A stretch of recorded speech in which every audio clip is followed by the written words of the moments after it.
బెంగాల్ సీఎంగా సువేందు అధికారి ఎవరైతే ఉన్నారో సువేందు అధికారి రెండు సార్లు మమతా బెనర్జీని ఓడగొట్టిండు. ఒకసారేమో 2021లో జరిగినటువంటి ఎన్నికల్లో నందిగ్రామ్ నుంచి ఆమె పోటీ చేస్తే నందిగ్రామ్ నుంచి పోటీ చేసిండు. నందిగ్రామ్లో కూడా 2021లో మమతా బెనర్జీ ముఖ్యమంత్రి అయినప్పటికీ కూడా కానీ ఆమె ఎమ్మెల్యేగా ఓడిపోయింది.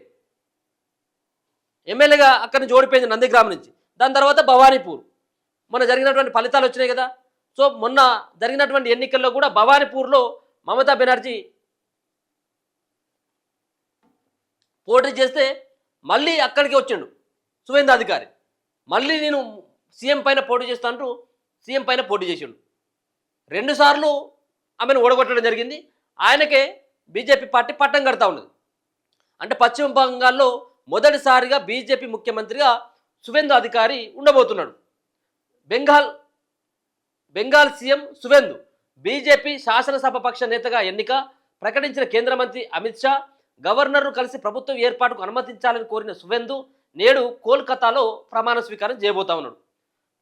15 ఏళ్లుగా అధికారంలో ఉన్న తృణమూల్ కాంగ్రెస్ను ఓడించి పశ్చిమ బెంగాల్లో విజయం సాధించిన బీజేపీ సువేందు అధికారిని ఆ రాష్ట్ర ముఖ్యమంత్రిగా ప్రకటించింది. ఈయన ఎవరో కాదు, సువేందు అధికారి మొదటి నుంచి కట్టరు బీజేపీ లేకపోతే ఆర్ఎస్ఎస్ అనేది కాదు. సువేందు అధికారి ఒకప్పుడు రైట్ హ్యాండ్ ఎవరికి, మమతా బెనర్జీకే. అట్లాంటి మమతా బెనర్జీ తోటి వచ్చినటువంటి కొన్ని విభేదాలతో ఆయన బయటకు వచ్చి ఆయన బీజేపీ పార్టీలో చేరిండు. సో బీజేపీ పార్టీలోకి చేరి కూడా పెద్దగా ఆయన 20 సంవత్సరాలు 15 సంవత్సరాలు అయింది ఏం లేదు. నాకు తెలిసి 6 సంవత్సరాలు కావచ్చు అనుకుంటున్నాను. 6-7 సంవత్సరాలు కావచ్చేమో. 15 ఏళ్ళు అధికారంలో ఉన్న తృణమూల్ కాంగ్రెస్ను ఓడించి పశ్చిమ బెంగాల్లో విజయం సాధించిన బీజేపీ సువేందు అధికారిని రాష్ట్ర ముఖ్యమంత్రిగా ప్రకటించింది. శుక్రవారం ఇక్కడ జరిగిన బీజేపీ శాసనసభ పక్ష సమావేశంలో పార్టీ సీనియర్ నేత బెంగాల్ బీజేపీ మాజీ అధ్యక్షుడు దిలీప్ ఘోష్ సువేందు అధికారి పేరును ప్రతిపాదించిందట.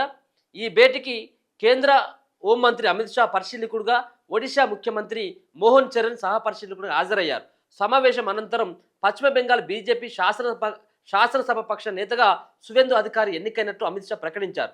రాష్ట్రంలో కమ్యూనిస్టుల పాలనలో ఏర్పడిన భయానక వాతావరణం మమతా హయాంలో మరింత దారుణంగా తయారైందని, ఓటు వేయడమే అసాధ్యంగా మారిన పరిస్థితి ఏర్పడిందని, అలాంటి పరిస్థితుల్లో బీజేపీని తమ నాయకుడు నరేంద్ర మోదీని నమ్మి ఇంతటి ఘన విజయాన్ని అందించిన పశ్చిమ బెంగాల్ ప్రజలకు కృతజ్ఞతలు తెలుపుతున్నానని ఆయన అన్నారు. ఇది శ్యామా ప్రసాద్ ముఖర్జీ ప్రభుత్వం అని పేర్కొన్నారు.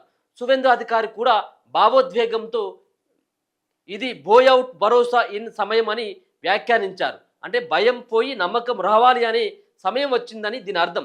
తనకు ఈ అవకాశాన్ని కల్పించిన అధిష్టానానికి కృతజ్ఞతలు తెలిపారు. పశ్చిమ బెంగాల్లో తొలిసారిగా పశ్చిమ బెంగాల్ను అధికారంలోకి తెచ్చిన అమిత్ షాను ఆధునిక భారతంలో అభినవ చాణక్యుడిగా అభివర్ణించారు. ఎన్నికల ప్రచారంలో భాగంగా తమ నాయకుడు నరేంద్ర మోదీ బెంగాల్ ప్రజలకు ఎన్నో హామీలు ఇచ్చారని, వాటన్నిటిని నెరవేర్చేందుకు తమ ప్రభుత్వం అన్ని విధాలా కృషి చేస్తుందని పేర్కొన్నారు. కాగా శాసనసభ పక్ష నేతగా ఎన్నికైన 2 గంటల లోపే సువేందు అధికారి బెంగాల్ గవర్నర్ ఆర్ఎన్ రవిని కలిసి ప్రభుత్వ ఏర్పాటుకు అనుమతి కోరారు. ఇక కోల్కతాలోని చారిత్రక బ్రిగేడ్ పరేడ్ గ్రౌండ్లో శనివారం ఉదయం 11 గంటలకు సువేందు అధికారి ముఖ్యమంత్రిగా ప్రమాణ స్వీకారం చేయనున్నారు. ప్రధాని మోదీ, అమిత్ షా, బీజేపీ జాతీయ అధ్యక్షుడు నితిన్ నబీన్తో పాటు పలువురు కేంద్ర మంత్రులు, దేశంలోని బీజేపీ పాలిత రాష్ట్రాలకు చెందినటువంటి ముఖ్యమంత్రులు ఈ కార్యక్రమానికి హాజరు కానున్నారు.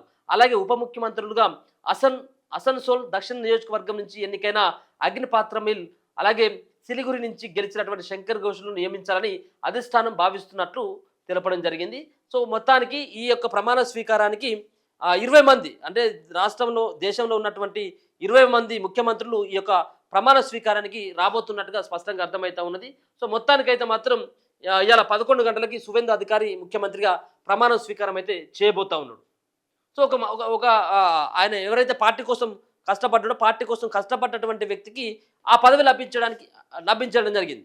ఇక కేవలం ఇక మనం కొంతమంది ఉంటారు కదా, ఎట్లా ఉంటుందంటే కొంతమంది పైసలు ఉన్నాయా లేకపోయినట్టయితే ఉంటే ఆర్ఎస్ఎస్ బ్యాక్గ్రౌండ్, ఈ బ్యాక్గ్రౌండ్ కూడా చూస్తూ ఉంటారు కదా. కానీ సువేందు అధికారికి అట్లయితే ఏం లేదు. సో మొత్తానికైతే మాత్రం మమతను ఓడించిండు, 2 సార్లు ఓడించిండు అన్నటువంటి ఒకటి మాత్రం బాగా కలిసి వచ్చింది. సో జాయింట్ కిల్లర్గా కూడా ఆయనకు పేరున్నది. బెంగాల్ టైగర్ మమతకు ఒకప్పుడు అత్యంత సన్నిహితుడు సువేందు అట. 1995లో కాంగ్రెస్ కౌన్సిలర్గా ప్రారంభించి 30 ఏళ్లలో సీఎం స్థాయికి ఎదిగిన నేత.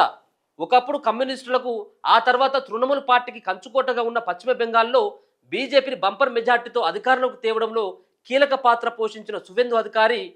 ఆయనకు 55 సంవత్సరాలు ఉన్నాయట. 1970 డిసెంబర్ 15న శనివారం సీఎంగా అంటే 50 సంవత్సరాలు ఉన్నాయట. 1970 డిసెంబర్ 15న పుట్టినట.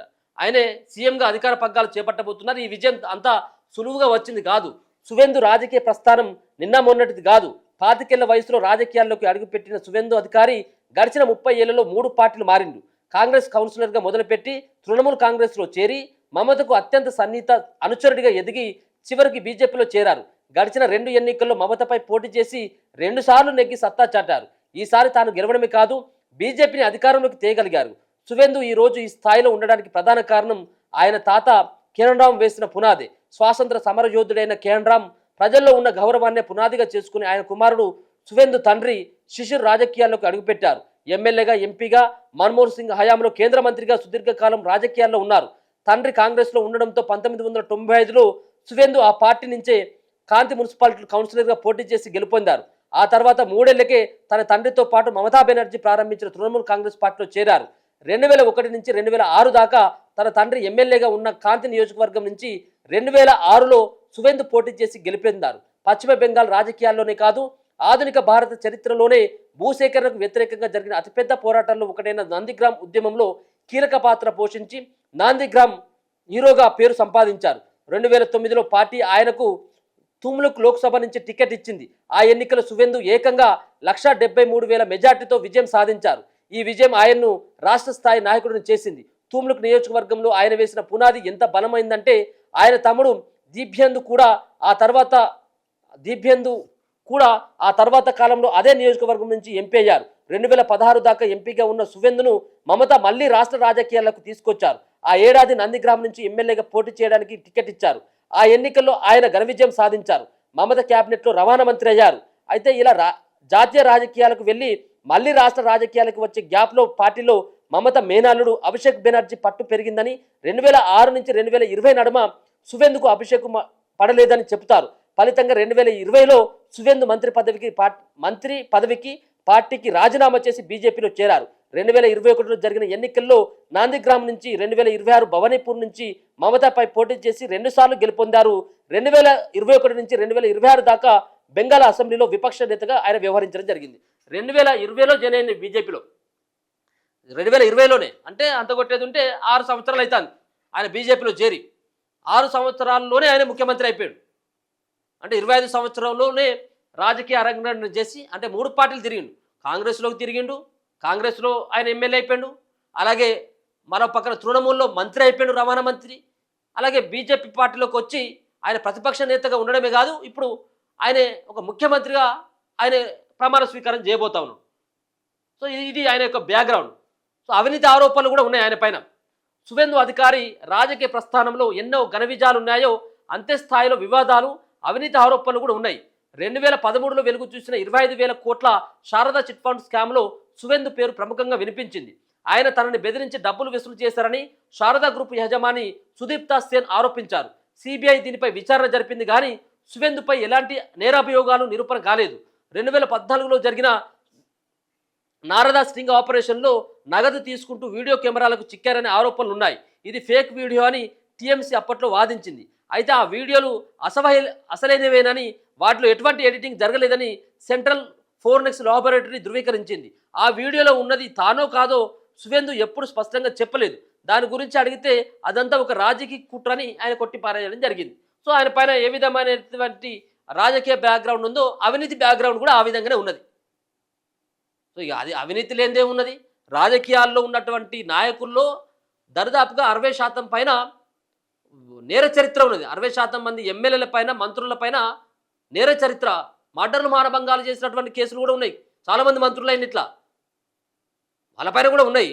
సో ఈయన పైన అటువంటి లేకపోయినప్పుడు కూడా చిట్ ఫండ్ సంబంధించినటువంటి కేసులు కావచ్చు, పైసలు తీసుకుంటున్నటువంటి దాంట్లో వీడియో రికార్డులు కూడా బయటపడ్డాయి అన్నటువంటిది ఒక వార్త స్పష్టంగా కనబడతా ఉంది. ఇది ఆయన యొక్క బ్యాక్గ్రౌండ్. ఆ బీజేపీ పార్టీలోకి వచ్చిన తర్వాత ఆయన ముఖ్యమంత్రి అయినటువంటి తీరు, ఆయనకు జాయింట్ కిల్లర్గా ఆయనకు పేరున్నది సువేందు అధికారికి. ఇలా ఆయన ప్రమాణ స్వీకారం చేయబోతా ఉన్నాడు.